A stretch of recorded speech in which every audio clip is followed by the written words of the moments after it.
Good day, learners! I am Jessa Arsina, your instructor in Principles of Food and Preparation. Today, I will be discussing about the easy food presentation and plating techniques. But before we start, let me introduce to you the learning objectives. First is to explain the importance of food plating. Second is to differentiate the plating techniques. And the last one is to present a video showing the different plating techniques. So class, if you own a food service business, you know that food presentation is crucial to marketing your restaurant on Instagram. More than just attracting customers, studies from Oxford have shown quality of food presentation that allows you to charge up to 3 times more your meals. And a well thought out food presentation also stimulates appetites before the first bite and uses ingredient arrangement to create flavor and textual complexity. So class, kindly listen to this topic carefully because this will serve as your guide in performance activity later. So now, how to plate food like a chef? So while there are no fixed food presentation rules, there are several important concepts to keep in mind as you plate your meals. So these are the reminders. First is remember your plate is your canvas. Second is arrange food items using the rule of thirds. Third, entice the eyes with visual stimulants. And the last one is to use sauce as paint for your plate. So now, let's proceed to the plating techniques. So, as we all know that conceptualize plating as an art of form. You are the artist and the plate is your canvas and the food will serve as your medium. So the first thing we need to do is to plate presentation techniques. So what is plate presentation techniques? So in plate presentation techniques, this is on how to choose a plate for food presentation. So when choosing a food presentation, we need to select the right plate for your meal, and it is the first step in the food presentation process. So considering the following, to choose the ideal plate for your food presentation, so the plate size. In plate size, your plate should be big enough to make your food stand out and tight enough to prevent your portions from looking small. And plate light versus dark. So in light versus dark plates, use light and dark plates to make your meal stand out. And also the plate color. So in plate color, can stimulate or reduce appetites, and red increase the appetites. So it will serve as an appetizers or red plates, and it will keep customers interested in ordering large entries and desserts. So let's proceed to the second plate techniques. So the second plate techniques is the food arrangement techniques. So what are in food arrangement techniques? How you arrange your food will determine your meal's aesthetic tone, structural integrity, and flavor dispersion. So here are few of the most important food arrangement techniques. So first is the rule of thirds. The rule of thirds, when applied to cooking, the rule of thirds prescribes placing the focal point of your dish to either left or right side of the plate, and rather than to the center. Use white space by thinking of the rim as your frame and highlight your plate's focal points. Next is the moist ingredient first. So in plate moist ingredient, it is to prevent them from running by placing other foods on top. For example, you can angle sliced meat against mashed vegetables. And the second is create flavor bites. In create flavor bites are forkfuls of food that combine all the ingredients in your dish in one bite. So in flavor bites, it is essential to quality plating as they please both the eyes of the taste buds. In mixed textures. So in mixed textures, it is contrasting a smooth vegetables pure with crunchy onion straws or topping a streak with crumbled blue cheese yields appealing texture combination that are classic a high-end cuisine. The third plating techniques is the visual plating techniques. So the visual plating techniques is about the food preparations, ideas of pictures from the word visual. So in maximizing the visual elements of your meal is a key plating techniques. So while your arrangement develops around your protein, manipulating the colors and size of the other elements on your plate enhances your focal point and creates a gourmet presentation. In visual plating techniques, we have the color diversity, which dishes build the expectation of flavorfully complex meal before your patrons take their first bite. And we have also the monochromatic meals. So in monochromatic meals, plating color-coded items together will visually build the expectation that the dish only offers one flavor. And we have also add height to your plate. So what does it mean? So add height to your plate will visually stimulate your guests by building a height.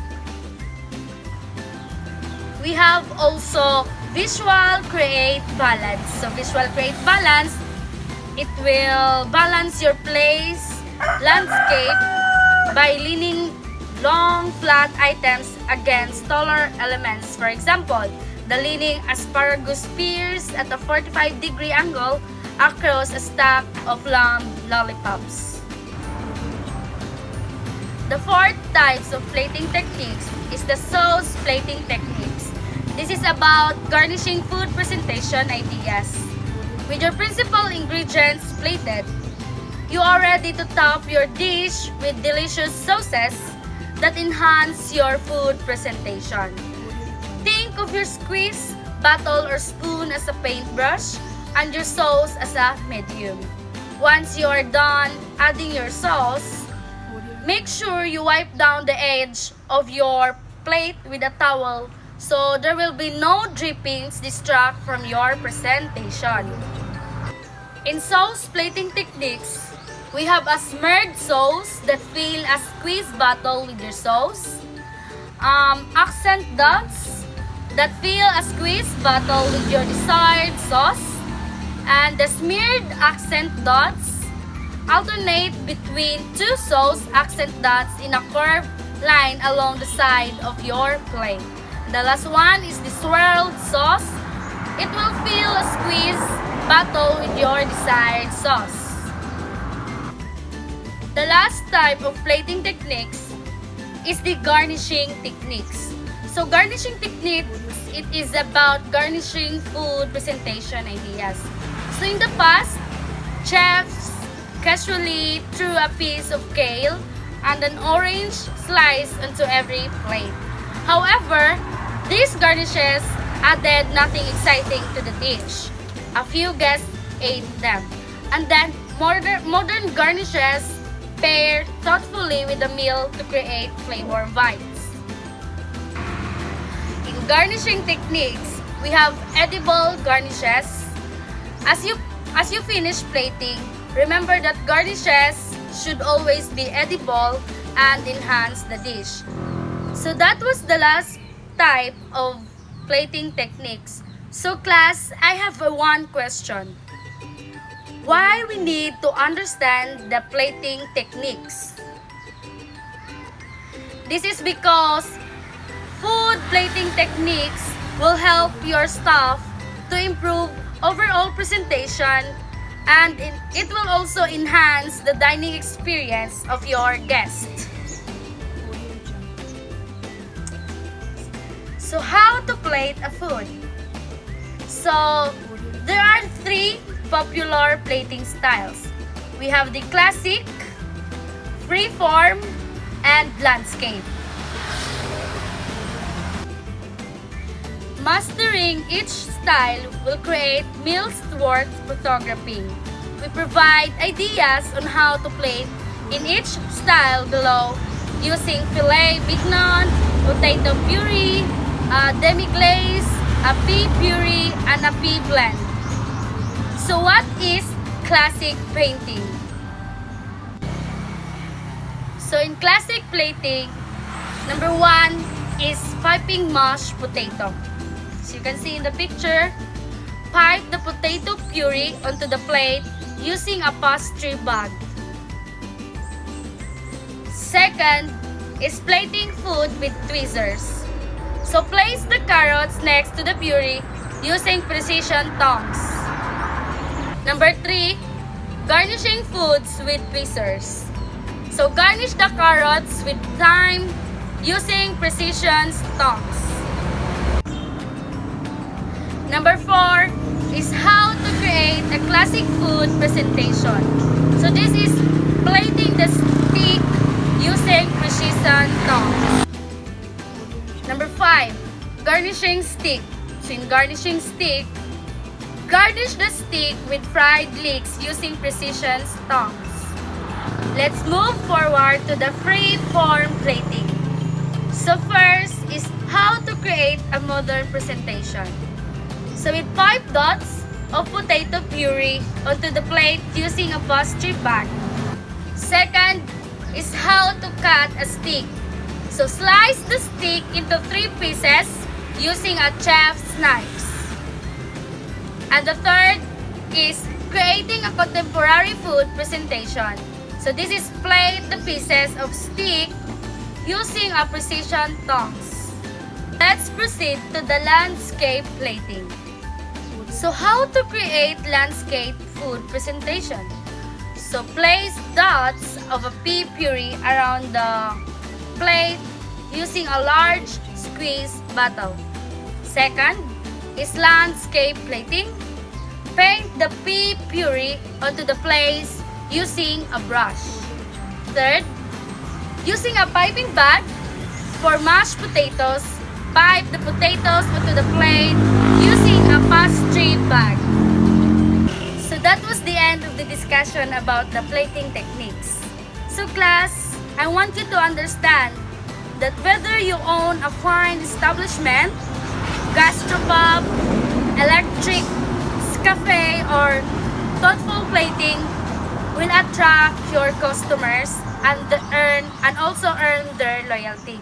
Then I want you to remember that even before, they always sample your meal, and your guests will eat with their eyes, because you know the guests will attract the foods. What they see is what they attract. So with an awareness of this basic food presentation techniques will also enhance your plating process and also increase your menu prices without deterring the customers. So class, I have here a video presentation about the food plating techniques that will serve as your guide in performing the activity. Please take note the important details.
So that would be all. Thank you and bye!